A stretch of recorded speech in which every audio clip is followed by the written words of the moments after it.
Tonight on Gearcox, I drive into a Mazda. I drive into a house.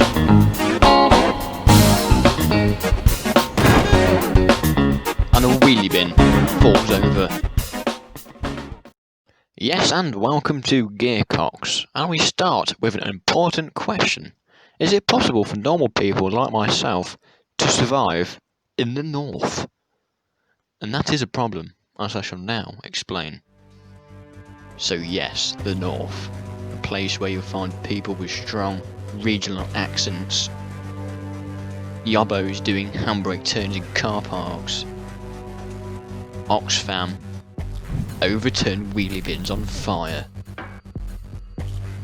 In all, this was the perfect place for today's challenge. The challenge was simple for me and my colleague. We had to go out and buy a car for 500 quid, and it had to be second hand. With a quick browse of the Northern Banger catalogue, we soon both had our cars and were told to meet up at a Tesco car park.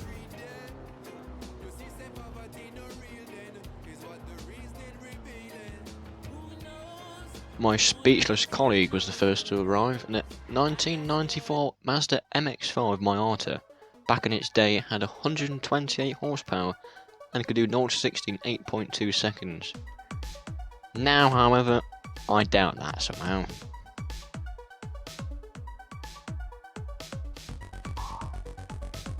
Soon, however, I arrived and immediately overshadowed my colleague with what I had bought.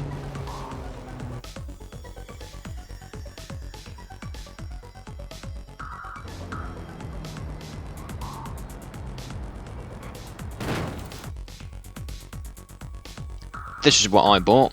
2009 Mini Cooper John Cooper Works with 208 horsepower, 0 to 66 seconds. There's nothing wrong with it except for it crashing into Halford strapped to a magnet with those hideous wheels, and the only reason why I got it for 50,000 pence was because it is on the verge of being a write-off. With our cars purchased, we were summoned upon a second challenge.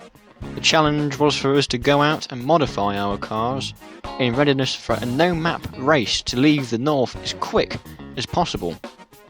Our modifications would have to cater for Northern Territory obstacles, including stolen shopping trolleys, white vans, and Greg's sausage roll wrappers. Because we were using no maps, all we could rely on was the smell of people with actual college degrees. Now, knowing this, we decided to go our own different ways to modify our cars, so drove to the Gearcox Top Secret Modification Centre, just outside of Edinburgh at some bloke's house, and cued the music.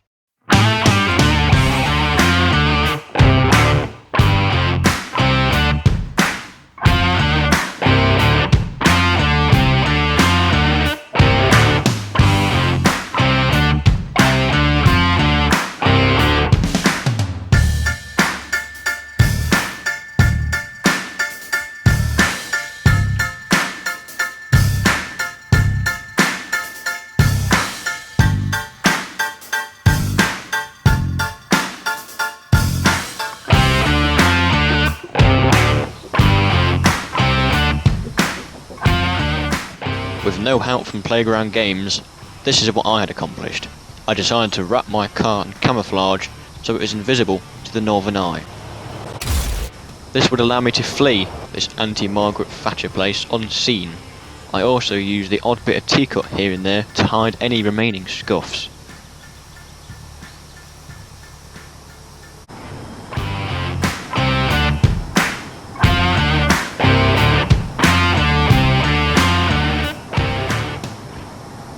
On the surface of things, my colleague hadn't done much, except for him nipping the chav bug with his body kit and him spending most of his budget on the turbo, allowing for him too to scamper away out of the north. With our cars modified, we were then told the location of our finishing line. It was at a school car park just by some old village church, right in the heart of the south. With a quick gander of a look at my TomTom, I soon knew what route not to take, as this is a sat-nav, so I'll most definitely be wrong. Thankfully, with this being a no map race, I could rely on my pure intelligence to get me there. As it was getting late, we thought it would be best to go to a pub.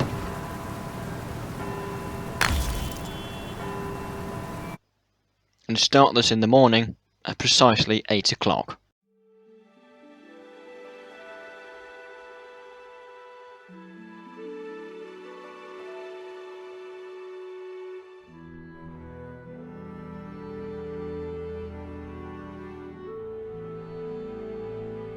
The next morning, not struggling with a hangover in any shape or form, we decided to meet back up at the start point, and at precisely 17 minutes past 8, the challenge began.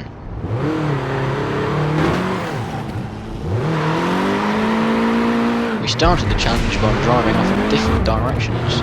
Neither of us knew what to expect, but it seemed my colleague had a better understanding on this area.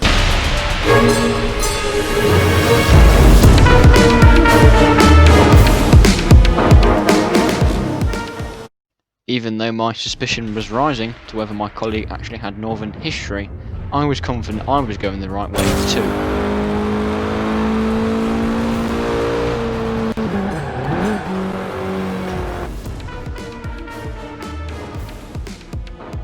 Exposed to one truly beautifully laid piece of tarmac, I was allowed to put my foot hard down thanks to the council.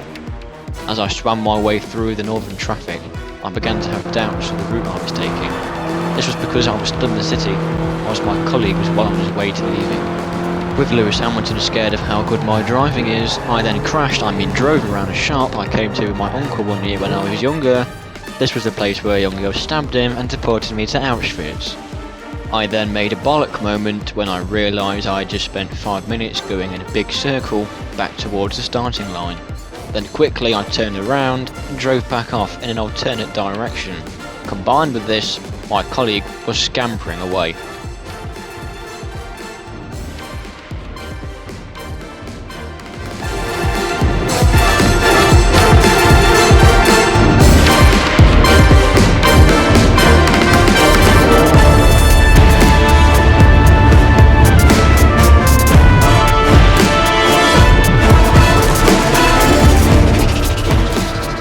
As my colleague continued to get away, I was still lost in the city. I proceeded to crash into several park benches. Sorry Grandma, no more feeding ducks this winter. Maybe I'll have to invent a collapsible park bench. This way, I may maintain my brilliant reputation with the northern community.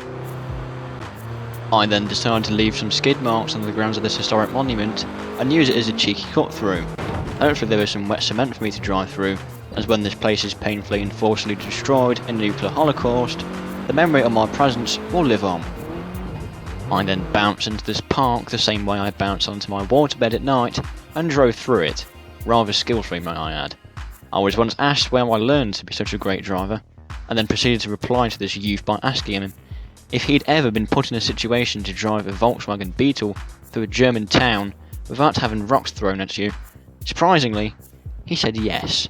As my colleague continued to make a massive lead on me, he soon had to turn around as he got sabotaged by a pack of northerners. This dodgy dodo then drove straight through him like he wasn't even there, and then he was assaulted by a second northerner in a Land Rover. They then began to become very violent indeed. One of the members of this anti-Thunderbird squad then ran my colleague through a wall, nearly hitting a tree.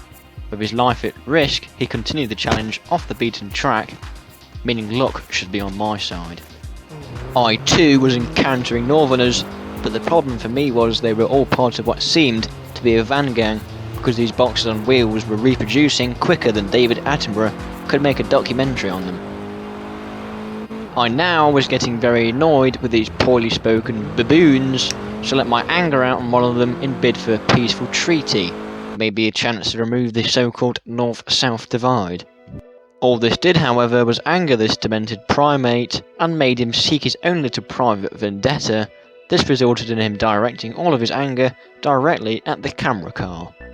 Enraging enough northerners for the time being, I decided to escape like a rocket, but like all great NASA missions, they come plummeting back down to Earth. I then took a wrong turning and stumbled across a gypsy infestation.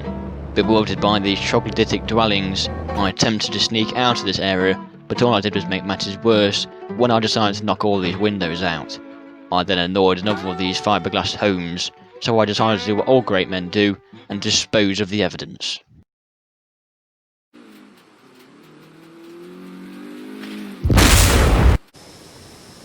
Hoping the Caravan and Motorhome Club wouldn't mind the debris I'd left, I thought my situation couldn't get any worse, but the off-road track my colleague had taken was far worse.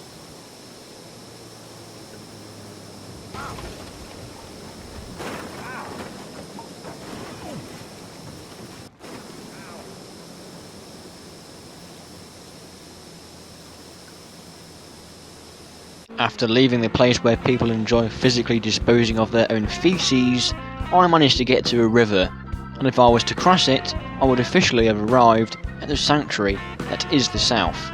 However, when I got there, the river crossing was everything but a river crossing, as this was clearly a dam. But as I'm a man, I shall still use it. Whilst waiting for the inevitable to happen, crossing this dam reminded me of the time when my teacher told me to skydive into the Indian Ocean because she told us there was a Christmas present down there for us. Still to this day, I'm trying to find the present because I don't want to upset him that I never actually unwrapped it. Whilst falling off the dam, it was amazing to see the window wipers still functioning. Wow, if they're this strong, maybe this is the future.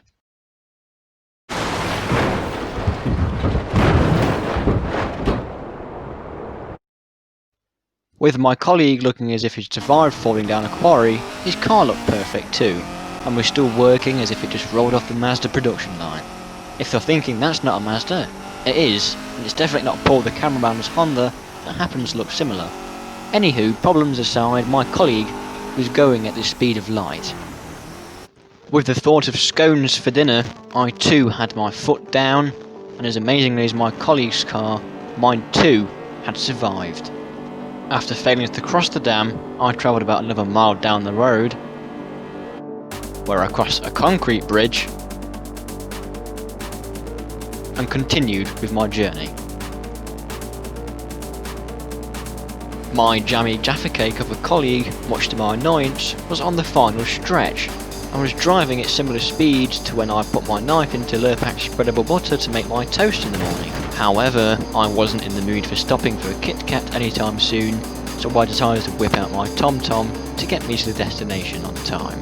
Predictably though, my TomTom made me drive through a hay fever plant, but this inconvenience did put me on the final stretch too. Whilst getting his tyres dirty, my colleague soon had sightings on the final destination church, meaning he was bound to win. As my eyes started watering, and my nose getting a tad sniffly, I too had found the church.